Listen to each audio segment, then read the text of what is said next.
नालायक बेटा, एक दिल छू लेने वाली कहानी। माँ बाप अपने बच्चों से बहुत सी उम्मीदें रखते हैं और अपनी उम्मीदों के अनुरूप अपने बच्चों को शिक्षा देते हैं, लेकिन कई बार कुछ बच्चे अपने माता पिता की सोच से परे अलग ही दिशा में अग्रसर होते हैं।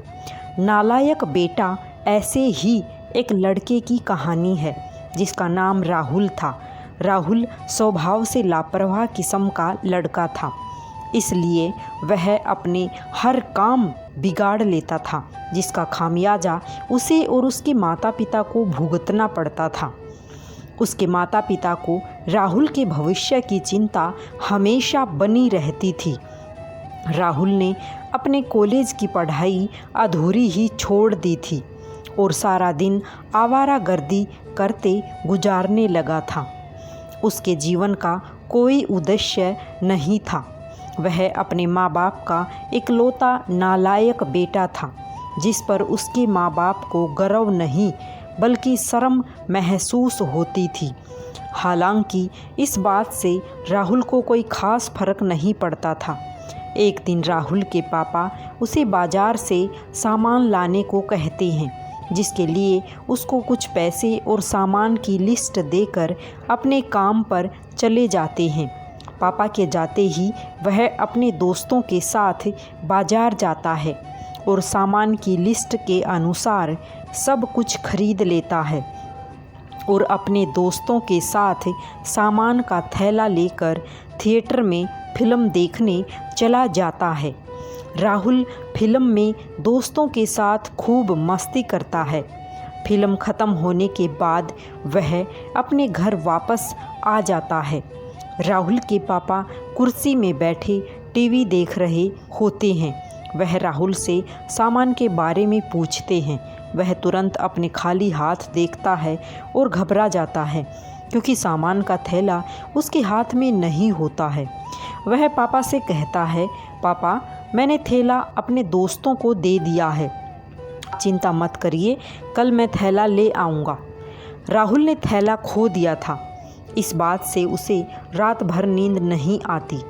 सुबह होते ही राहुल अपने पापा के उठने से पहले ही अपने दोस्तों के घर पहुंच जाता है और उनसे अपना थैला ढूंढने के लिए मदद मांगता है।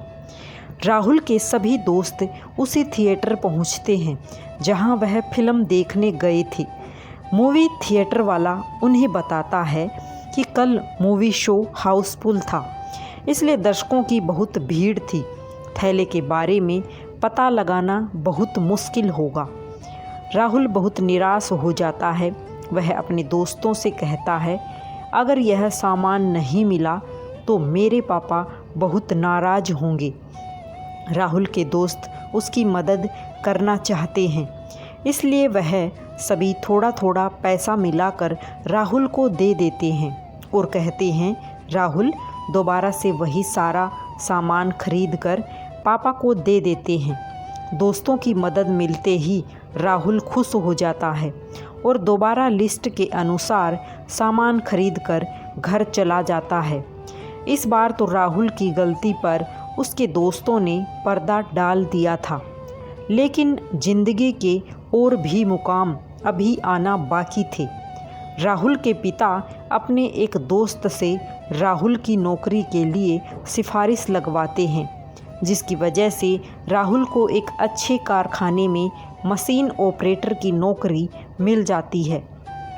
हालांकि राहुल नौकरी नहीं करना चाहता, लेकिन वह कुछ दिनों तक अपने पापा की खुशी के लिए कारखाने काम पर जाने लगता है। राहुल को कारखाने में काम करने में कुछ ही दिनों में आलस आने लगता है और वह अपने काम में लापरवाही करना शुरू कर देता है। एक दिन राहुल की ड्यूटी सुबह 6 बजे से होती है। देर रात तक जागने की वजह से राहुल की नींद पूरी नहीं हो पाती, इसलिए वह कारखाने पहुंचकर कुर्सी में बैठे बैठे सोने लगता है। उसी समय राहुल के सुपरवाइज़र उसे मशीन का रॉ मटेरियल वेस्टेज चैम्बर खोलने को कहते हैं, जिसे एक बटन दबाकर खोला जाता था। राहुल नींद में मशीन को चालू करने का बटन दबा देता है, जिसकी वजह से एक मज़दूर का हाथ मशीन के बेल्ट में दबकर टूट जाता है। हादसा होते ही फैक्ट्री में अफरा तफरी मच जाती है।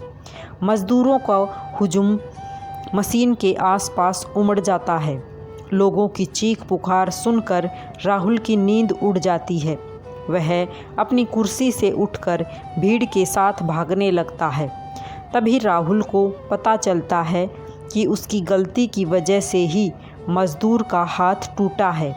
अचानक उसे घबराहट होने लगती है। उसका शरीर कांपने लगता है।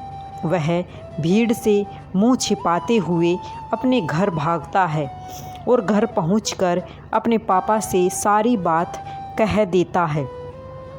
राहुल के पापा का गुस्सा सातवें आसमान पर चला जाता है।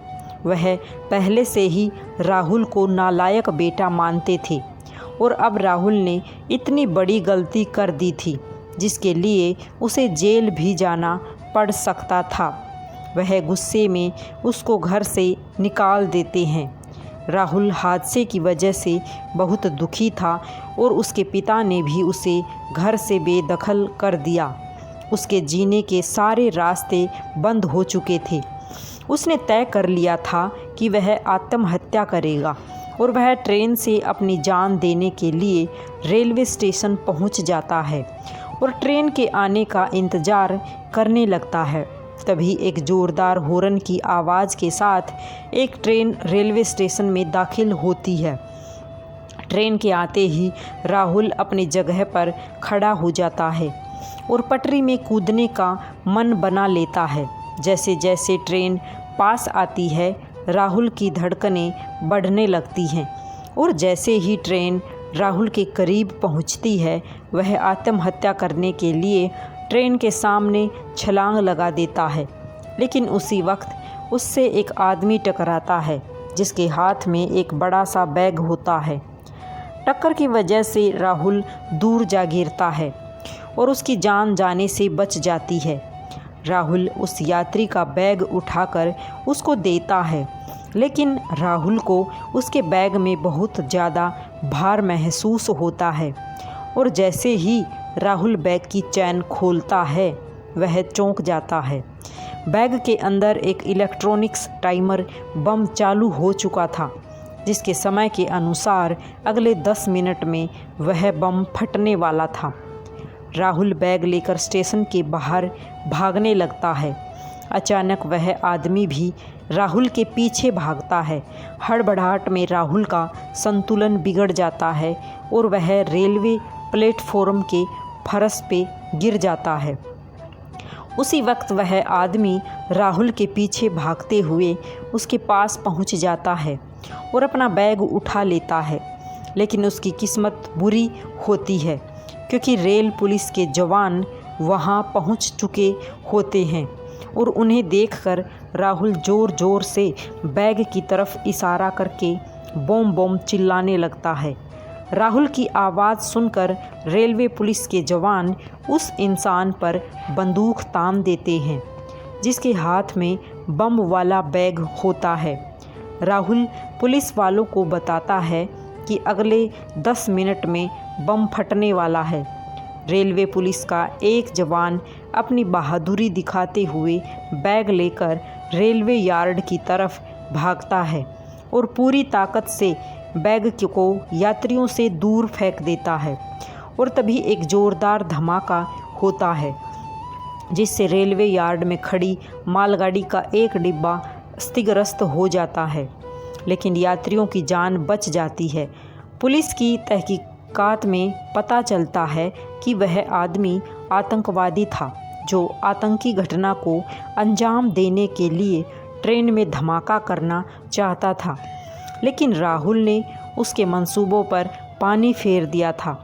इतनी बड़ी घटना की खबर जैसे ही अखबारों में छपती है तो सारे शहर को राहुल की बहादुरी का पता चल जाता है। राहुल के घर में पत्रकारों के साथ साथ पड़ोसियों और रिश्तेदारों की लाइन लगी होती है और इसी बीच राहुल अपने घर वापस आता है। राहुल के पिता अपने बेटे से गले लग जाते हैं। उन्हें अपने बेटे पर आज बहुत गर्व महसूस हो रहा था। हो भी क्यों न, नालायक बेटे ने काम जो इतना लायक किया था। राहुल के अच्छे काम की वजह से वह अपने माँ बाप के साथ साथ पूरे देश का लायक बेटा बन जाता है। और इसी के साथ यह कहानी समाप्त हो जाती है। आपको ये कहानी कैसी लगी कमेंट बॉक्स में अपनी राय ज़रूर बताएं। सभी को राधे राधे, सभी को जय श्री कृष्णा।